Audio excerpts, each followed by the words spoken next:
Hello, it's SwissWatchExpo. Today I'm looking at this absolutely stunning 31mm Rolex Lady Datejust. This is the mid-size, so it's slightly more contemporary for a lot of ladies who are wanting the slightly bigger size than the traditional 26mm size. And this watch in particular I think is a good choice to get for a lady that you don't really know her style, but maybe she leans more towards the girly or the feminine. This has a beautiful diamond bezel which sparkles and shines and matches a lot of different jewelry pieces because diamonds tend to go with a lot of other jewelry pieces. It has a gorgeous mother of pearl dial which has texture and striations and really slight color shifts that really don't overpower the watch or will overpower an outfit or anything.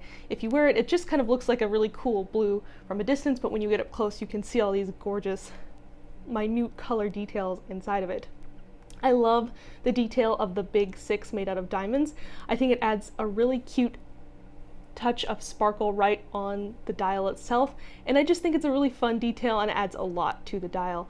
It's also got this gorgeous Jubilee bracelet which is really comfortable and great to wear either every day or to slightly dress up. And again, I just think that this watch is the perfect kind of, do everything watch. You can go to work in it, you can dress it up for more formal occasions, you can dress it down for more casual occasions, and it will look great every single time. So if you are wanting to get this gift as a present for someone or as maybe a gift for yourself, you should definitely check it out and all of our other Rolex ladies pieces at SwissWatchExpo.com.